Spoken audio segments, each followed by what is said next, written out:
past here. So, in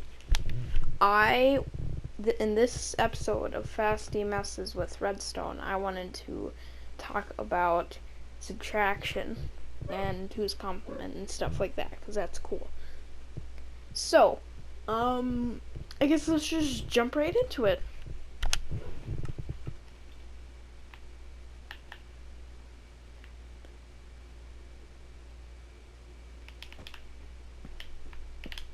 Right in front of me here, I have four, sorry, that's my dog. Anyways, I have 4 full adders right here. I got a carry in and a carry out right here, which I forgot to finish. You guys probably don't need it, but just in case you guys want to know how this works, how to make this compact adder, I'll just do a quick tutorial on it. So you start with one of these. I'm gonna do it somewhere else. You start with the classic full adder with targets here, just in case you need it to be directed. You have this X pattern, and these two are going to be the inputs, and you actually have torches here as the inputs right there at the targets. Then you have 2 redstone dust right here next to the redstone torches with a torch right here, dust on this block on top of this redstone torch like this, and then finally you add 2 here to generate the sum of the 2 numbers. This right here is a not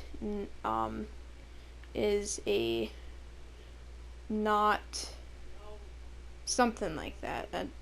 A not NOR gate or something like that. It's when both of the torches are powered, which means they turn off. It turns off this, which lets this turn on.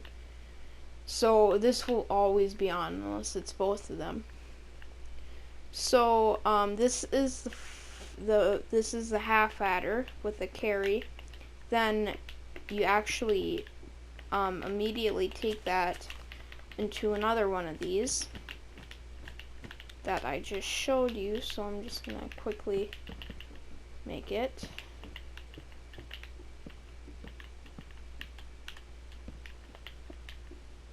Like this. You gotta remember that dust, I forget it a lot.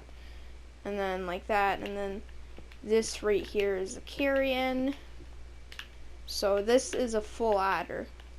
And once you're ready for multiple of them, this is how you take the carry.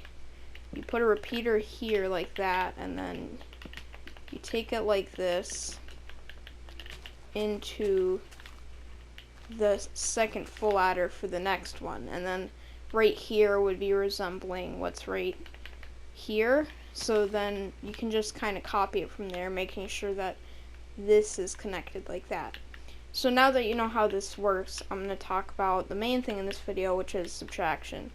So you can't normally do subtraction with just adding, but with binary you can, and it's actually really interesting. It works on like basically breaking the machine because it has to handle such big numbers. So something to remember when you're adding is that you always go in this pattern. A1, B1, A2, B2, A3, B3. You have to remember that this is the ones place. So this is the first one, this is the first one. The first one, if you just think of it as you start with the ones on the left and then do the ones on the right, that's how you input the numbers for an adder, because most people don't actually specify that. But anyways, because you might think that you have to like go like, oh, so if I want 5, I gotta go like that, and then plus 4, I go like that, because I thought that when I first started adding, but with binary, of course. So anyways, this is how you do subtraction. So you start by activating the carry in for your first full adder. Now this is going to be the add 1 to the 2's complement, which is invert and add 1. So this is adding 1, so then we just gotta invert it. So whatever it is you're doing, just invert what you're using. And you can actually use XORs and a control switch that's connected to the carry-in and the XORs to automate the subtraction process. But right now, we would be doing 1 minus 1, 1. We'd be doing 15 minus 15 right now, if I'm correct. No, I don't think that's true, but yeah. The outcome is 1. Not sure if it's supposed to be 1, but it's 1. Maybe I messed something up, because I think they're supposed to all be off. Just the carry-in, right? It probably has something to do with inverting the numbers, but I haven't set that up yet. Oh, I know. It's because I have them all at 0. That would be the equivalent of me having a bunch of 1s. So I'm going to turn them all on. This would be the equivalent of me doing it. And to automate this, too, I'm just going to put torches on all of these instead of being like, oh, I got to do it differently. So I can just show you guys the actual subtraction instead of using these interesting numbers. So now, because of this, we would be getting the correct number if we just had all of these up. So as you can see, we start out with this, but it's negative, so I don't really know. Wait, no, this is positive, right? Yeah, that would be positive. So it's kind of glitchy at first, but yeah, I feel like something's off about this. We know that we're just having a bunch of 1s, so I don't know. Well, let's say we have let's start with the carry off. Let's do something like 1 minus 1, which would be A1, B1, and then subtraction. Which would be 1. 1 minus 1 is, man, I don't know why this is happening, because I know it has something to do with these being inverted, but they're inverted anyway. If we have it 1 minus 1, it views at 0. It basically says 7. Is it just saying like 8 plus 8? I mean 8 plus 7. Is this just doing 8 plus 7? 8 plus 7. 1. 8 is 1, 0, 0, 0, and 7 is, no, that would be 15. 8 plus 7 is 15. In binary, at least. So, well, what do I mean binary, at least? Everything would be the same. Well, I guess this doesn't work. In a lot of my videos, things just doesn't work, but I upload the videos anyway, so, yeah. Well, from what I remember, all you have to do is invert the number and add 1. So we're adding 1, and then we inverted every single piece of it. Oh, this would have been dumb of me. I forgot that I'm subtracting both. I'm basically saying negative minus negative. I'm sorry. You're only supposed to invert the B inputs. I thought about how you'd apply this in like a real machine, and I thought the XOR gate, and then I was like, oh, there's only 1 for B, so that's what was wrong. It's working fine. So we're just doing negative numbers minus negative numbers. So for example, if we had 0 minus 0, it would be 0, right? Yeah, full zeros, and it is positive. That is by the 1. However, you probably want to invert this just for how logic works, because negative plus negative is positive, but positive plus positive is negative, and that's not, so you have to invert it. If you're going to use it in like negative and negative and stuff like that. So yeah, this is 0 minus 0. Let's do 1 minus 0. That's 1. 1 minus 0. Or, I mean 1 minus 1. Now, hold on. There's some goats in my farm pasture. I think they're gone now. So, to explain, the goats were from a farm that lives right next to us, so let's try 0 minus 1. That should be negative 1. Yeah, that's negative 1. So to explain why it's not just this with it being off, that's just how negative numbers work. This is the inversion and the adding 1 of, 1. And then this is saying it's negative. So yeah, that's basically subtraction. It just works with addition for some reason. And it's actually really cool. If we have, let me think here.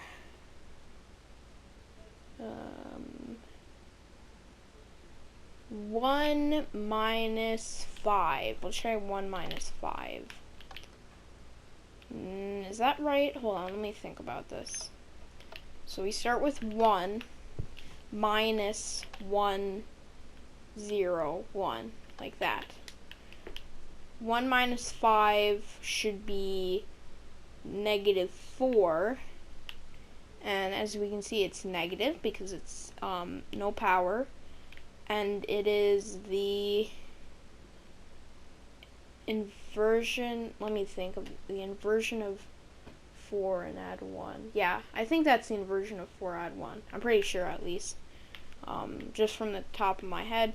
So, yeah, this subtractor works, and I had a thought, maybe, after these, with your subtraction control signal, which we don't have right now, it's always inverted, but it's not always adding. You could have more XORs here to invert these bits when the control signal is, oh, you can't tell, when the negative signal is not on. So when the negative signal is not on, you invert it, and then you put it into another adder, and just simply put in 1 carry.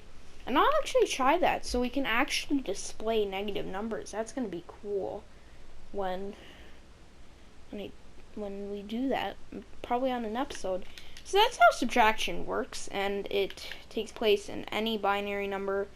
Again, 2's complement, you invert the number, so invert every bit from 0 to 1, 1 to 0, and then you have to add 1 to it. So you can do that usually by adding a carry, but if you start with a half adder, like you probably did when you're new to this stuff, because you didn't think you would always have, well, you don't always have to have a carry in, but sometimes you do, then you can have that carry in for adding 1, and then you just have to invert each of these either with an XOR gate that is powered when you want to do subtraction, or with a torch, or whatever NOT gate you use. This one's perfectly acceptable too, and it's actually pretty good, because yeah. Well, that is binary subtraction. I hope that's cool, because I haven't played around with this much in Minecraft, but yeah, that's really cool. What's really cool is it doesn't even have to have like any subtraction. If you have it like completely adding, like not even anything else, you just have your normal adder with normal inputs, you can still do it, which is really cool. So if I invert a number and then add 1 to it, so for example, I could do 1 minus 1, which will be positive 0. We could do, forget the carry in, and then, oh, did you miss some of that stuff in the last video? I think you might have. Well, I was just talking around. Anyways, so if we just have it completely normal, we have none of the inputs changed, we just have a normal adder here, we can try inverting it and adding 1 manually, and it'll subtract them without having to add the number, without having to have any subtracty stuff going on, which was what it was anyway, but I just want to express that. So we start with 1 plus 1, and then we invert all the B numbers, and finally we add 1 to the thing. So I'll just go over to here and add 1. And then that should be 0. 1 minus 1 is positive 0. And there is no negative 0 in 2's complement. So no matter how hard you try, if you're going to get 0, you're going to get positive 0. So it's always going to be like this. So that was the 2 clips of building subtractors and stuff. But yeah, I hope this can apply somewhere, like computer science or trying to fix your TV. So, yeah, that's just interesting that you can subtract numbers using addition in binary, because you have to, I said this in the last episode, I keep saying episode, I mean the last clip of this video. To subtract numbers, you're basically breaking the machine. You're basically overloading the machine. Not to a level where it would not be usable again, but like you're glitching out the machine in a usable way. So yeah, that's cool. That's interesting that you can add numbers with subtraction. I don't think you can do that with normal numbers because they don't have like overloading or anything, but yeah. Pretty cool. So I'm gonna, just because I can, I'm gonna talk about the mob vote for this year. So last year, was it last year? No, it was 2022. Wait, no, that is last year. What am I talking about? Anyways, I voted the alley, or the alley, however you call it, and it got added to the game. And then I didn't want the sniff. Okay, I got it now. Alley 2021. I voted the alley. It got added. I wanted the rascal, so I didn't get that mob vote because they gave you pickaxes and stuff. Except only the sniffer gave you like a torch flower. So yeah, enjoy that. And then for 2023, I voted for the armadillo, and that's probably gonna get a lot of hate comments for anyone that actually, comments on my videos, because you all wanted the crab. I understand why you want the crab. You got the extended reach, probably some other things, and also, crab rave. It's a crab, but boar farmer, I just couldn't resist. So yeah. So that's it for this episode of Fasty Messes with Redstone Subtraction. And yeah. Bye.